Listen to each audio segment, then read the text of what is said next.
Dark reality of France. আফ্রিকার সাথে অন্ধকার সম্পর্ক, কিন্তু ফ্রান্সের এই সমৃদ্ধির পেছনে রয়েছে একটি কালো অধ্যায়, আফ্রিকা শোষণ, ইউরেনিয়াম লুণ্ঠন। ফ্রান্সের পারমাণবিক শক্তির মূল ভিত্তি হলো আফ্রিকার ইউরেনিয়াম। নাইজার থেকে 50 বছর ধরে ফ্রান্স ইউরেনিয়াম উত্তোলন করে আসছে। নাইজারের আরলিত অঞ্চলে ফ্রান্সের ওরানো কোম্পানি 75,000 টন ইউরেনিয়াম উত্তোলন করেছে। কিন্তু নাইজার কি পেয়েছে এর বিনিময়ে? সত্যি বলতে গেলে প্রায় কিছুই না। দেশটি আজও পৃথিবীর সবচেয়ে দরিদ্র দেশগুলোর মধ্যে একটি। দ্বিতীয় নম্বর, CFA ফ্রাঙ্ক আর্থিক দাসত্ব। 14টি আফ্রিকান দেশ আজও ফ্রান্সের তৈরি মুদ্রা CFA ফ্রাঙ্ক ব্যবহার করতে বাধ্য।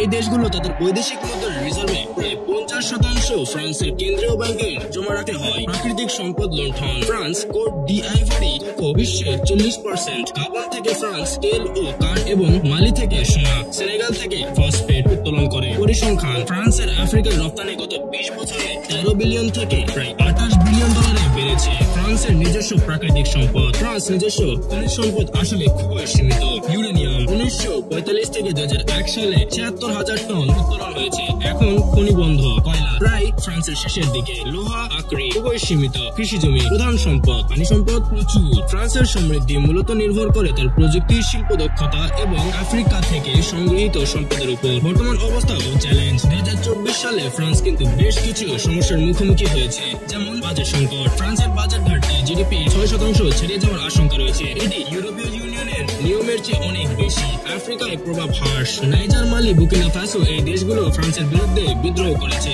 CFA ফ্রান্স ছাড়ার ঘোষণা দিয়েছে, এতে ফ্রান্সের কয়েক বিলিয়ন ডলারের ক্ষতি হবে। শক্তি সংকট, রাশিয়া ইউক্রেন যুদ্ধের কারণে শক্তি খরচ বেড়েছে। ইউরেনিয়াম আমদানিতে ফ্রান্স এখন 725 মিলিয়ন ডলার খরচ করেছে। অর্থনৈতিক প্রবৃদ্ধি মন্দা, ফ্রান্সের জিডিপি প্রবৃদ্ধি 2024 সালে মাত্র 1.1 হওয়ার আশঙ্কা। ফ্রান্সের ভবিষ্যৎ পরিকল্পনা ও উপসংহার। তাহলে ফ্রান্স কি দুর্বল হয়ে পড়ছে? এর উত্তর হলো হ্যাঁ এবং নাও। ইতিবাচক দিক, ফ্রান্সের ইতিবাচক দিকগুলোর মধ্যে হলো প্রযুক্তিতে বিনিয়োগ বাড়ছে, নবায়নযোগ্য শক্তিতে 1.7 বিলিয়ন ডলার বিনিয়োগ, শিক্ষা ও গবেষণায় জোর দেওয়া হচ্ছে, বিলাসবহুল পণ্যের বাজার এখনো শক্তিশালী। ফ্রান্সের আরো নেতিবাচক দিকগুলো হচ্ছে আফ্রিকায় প্রভাব ধীরে ধীরে কমে যাচ্ছে, বাজেট সংকট গভীর হচ্ছে, নতুন প্রতিযোগী চীন, ভারত উঠে আসছে। চূড়ান্ত মূল্যায়ন, ফ্রান্স কি এখনো ধনী? হ্যাঁ, কিন্তু তার ভিত্তি দুর্বল হচ্ছে। আফ্রিকা শোষণ বন্ধ হচ্ছে কি ধীরে ধীরে, কিন্তু সম্পূর্ণ বন্ধ হতে আরো সময় লাগবে। ভবিষ্যৎ কেমন? ফ্রান্সকে তার অর্থনীতির মডেল পরিবর্তন করতে হবে। আফ্রিকা থেকে সম্পদ লুণ্ঠনের পরিবর্তে ন্যায্য বাণিজ্য প্রযুক্তিতে বিনিয়োগ করতে হবে। শেষ কথা বন্ধুরা, ফ্রান্সের গল্প আমাদের শেখায় যে কোনো দেশের সমৃদ্ধি যদি অন্য দেশের শোষণের উপর নির্ভর করে, তাহলে সেই সমৃদ্ধি দীর্ঘস্থায়ী হয় না। আজকের বিশ্বে ফ্রান্সকে নতুন করে নিজেকে প্রমাণ করতে হবে। ভিডিও ভালো লাগলে অবশ্যই লাইক, শেয়ার আর কমেন্ট করতে ভুলবেন না।